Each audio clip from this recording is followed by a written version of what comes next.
Imagine waking up, grabbing your phone and seeing this news headline: "There are no men in Iceland." Iceland pays men €3,000 a month to marry their women.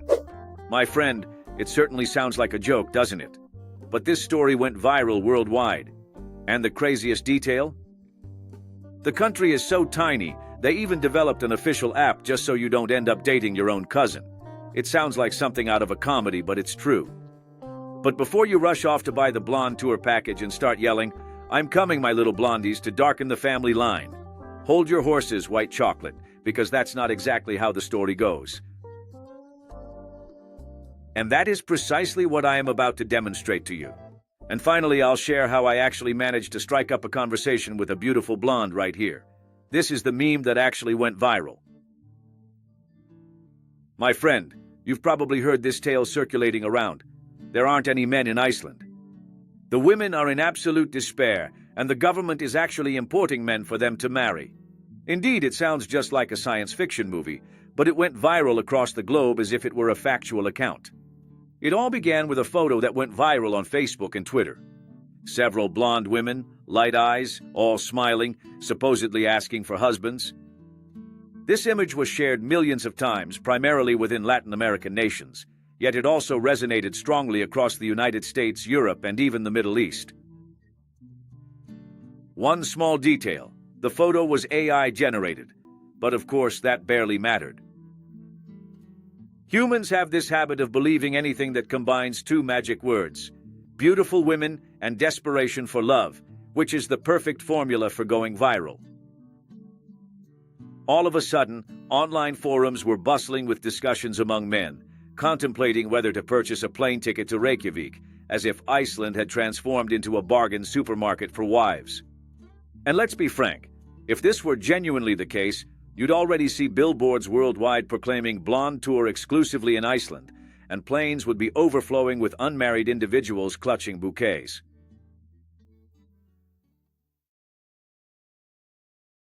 Two, who really are the people of Iceland?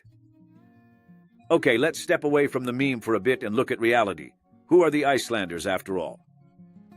Firstly, Iceland is home to approximately 390,000 residents. That's even fewer people than a Champions League final stadium crowd. Imagine an entire country that could fit inside a football stadium. And the population density? Just 4 people per square kilometer. To give you an idea of how sparse the population is, if you get lost in the Icelandic countryside, it might take days to find someone to ask for directions, and that someone will probably be a sheep. The official language is Icelandic, a Nordic language full of words that look like Wi-Fi passwords. But here's the detail: nearly everyone speaks fluent English, truly fluent. You might sometimes think you're speaking with an American. No kidding. Their English is better than many who were born and raised in Miami.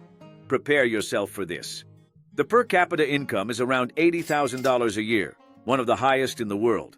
But there's a catch. Everything here is crazy expensive. A single apple can set you back as much as $6. Yes, you heard correctly, $6 for just one apple. The prevalent myth isn't a scarcity of available men, it's truly a shortage of fruit. And when it comes to security, Iceland has no army. Nothing. Zero. No soldiers marching in the streets. And yet, it's considered one of the safest and least corrupt countries on the planet. In other words, in Iceland, you can forget your wallet at the bar, and the next day, it'll get home before you do. But if the problem isn't a lack of men, then what is it? Wait, because here comes the interesting part. 3. The real problem. Now that you understand Iceland is tiny, here's the part that really explains this whole myth. It's not that there's a shortage of men, there's a shortage of people. Just imagine, a country with fewer than 400,000 inhabitants. That's the population of an average neighborhood in any major city in the world. And when young people go abroad for studies or work, which often occurs, a good portion simply doesn't return. What's the outcome? Here, the dating market is more limited than a socialist country's restaurant menu, offering extremely few choices. The situation is so unique that many Icelanders often find themselves needing to seek out partners from other countries.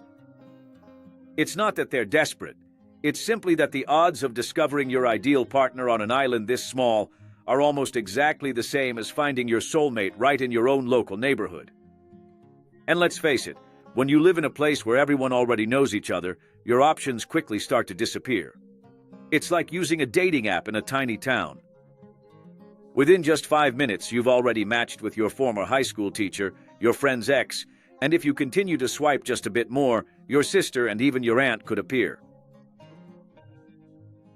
The population is so small it seems like everyone has already dated everyone.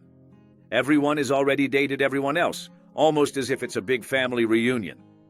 Besides, be honest, you've never had that awkward story with a cousin? Well, it would be kind of like that. So, in Iceland, the real issue isn't a deficit of affection, but rather a shortage of diverse options. Hey, do me a favor. Send this video to that buddy of yours who wouldn't even say no to his own cousin. Because in Iceland, my friend, he'd probably believe he just unlocked Tinder's premium incest mode. Oh, and since everyone's already hooked up with everyone, want to guess what creative solution they came up with? An app that helps you avoid accidentally kissing your cousin. Number 4, the Cousin app. And this is where things get even more interesting. Iceland's population is so tiny that its government actually had to create an app to tackle one particular problem, ensuring you don't accidentally end up dating your own cousin. And yes, you absolutely heard me correctly. There is the Icelandic app, a national database that helps you check if the person you're currently dating is, in fact, a relative. It works like a Tinder with a built-in DNA test. In practice, it's like this. You met someone, there was chemistry, then before the kiss, you open your phone. If the app buzzes, it's because you share a great-great-grandparent. Romance over. It sounds like a joke, but it makes sense. In a population of under 400,000 people, the chances of encountering a family member are much greater than you'd imagine. It's simply mathematics, not mere gossip. And look, it even makes sense because this isn't the animal kingdom. What if it was? Have you seen dogs? They have absolutely no filter.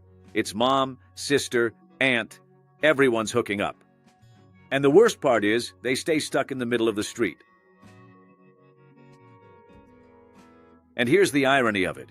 In some countries, people actually request a blood test before marriage. In this case, the test happens even before the initial date. 5. Where do they go to find love? Okay, so if the dating menu in Iceland is more limited than airplane food, where do Icelanders go looking for romance? Simple. They look to their neighbors, Norway, Sweden, Denmark, and Finland. First, because they are close and culturally similar countries. Second, because the languages are also similar. So much so that in Icelandic schools, children learn Danish from an early age.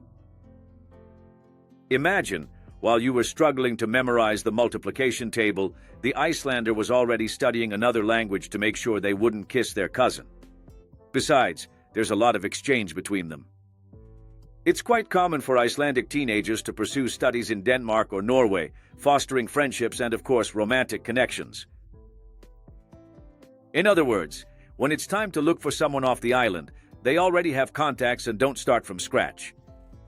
And let's be real, it makes far more sense for an Icelandic woman to date a Swede or a Norwegian than for anyone to actually believe that Iceland held a Black Friday sale on women for men. 6. Online harassment. And that, my friend, is where the ugly side of the story truly starts, because a simple joke on Facebook is one thing, but it's completely different when thousands of men globally, desperate for affection, if you catch my drift, believed Iceland had become a shopping center for wives. The outcome? Icelandic women then began to receive hundreds of messages from complete strangers. There were all sorts of things: marriage proposals, travel offers, and even some improvised poets using Google Translate. And naturally, some folks went above and beyond. Guys were creating fake profiles, joining Facebook groups written in Icelandic just to pretend they were locals. All with one mission: to add a blonde woman. The situation became so utterly absurd that many women began concealing their actual hometown on various social media platforms. Some women simply stopped listing that they were from Iceland because they knew it would be a magnet for harassment. And it definitely did not stop there. The issue grew so severe that the Icelandic government was compelled to initiate official TV campaigns broadcasting in multiple languages to implore foreigners to cease harassing their women online. Just imagine the level of embarrassment this caused. Iceland, one of the most advanced countries globally, had to use public funds to tell people, "Folks, please, stop sending direct messages asking for marriage." 7. Gender equality. Now let me tell you a little something the internet forgot to mention. Iceland isn't just the country of volcanoes and northern lights. It is also ranked #1 worldwide in gender equality. Yes, a global champion for consecutive years. This means that here, women have top-notch education, high salaries, financial independence, and hold leadership positions. In other words, these women are not at all desperate for a husband. If there's anyone truly desperate in this tale, it's the single fellow on the opposite side of the globe, falling for a Facebook meme. It's truly that straightforward. The Icelandic woman isn't waiting around for a Prince Charming on a white horse.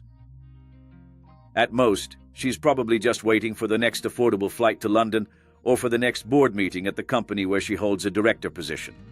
In many countries, the classic question for a woman is, "So when are you getting married?"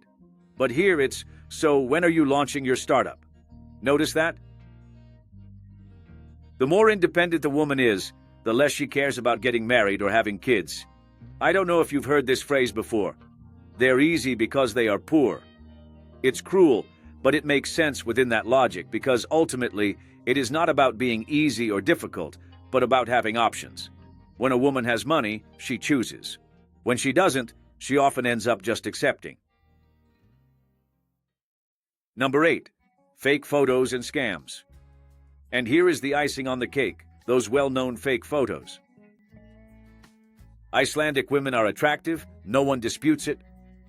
But those images that went viral, featuring perfect blondes who all resembled Vogue cover models, were actually artificial intelligence.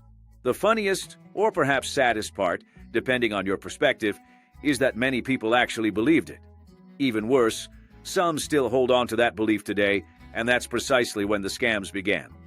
Deceptive profiles of single Icelandic women surfaced on social media, poised to ensnare unsuspecting 40-year-old virgins who believed they'd found their life's Nordic love. The guy thought he was winning over the next snow queen, when in reality he was messaging a scammer in Nigeria. Here, the arithmetic is straightforward. If you encounter a seemingly flawless Icelandic woman on a dating application, there's an even 50-50 probability that she's either an artificial intelligence construct or a fraudulent scheme. The absolute worst is thinking you're chatting with a gorgeous Icelandic blonde online, only to end up sending nudes to some hairy, overweight man from the Middle East.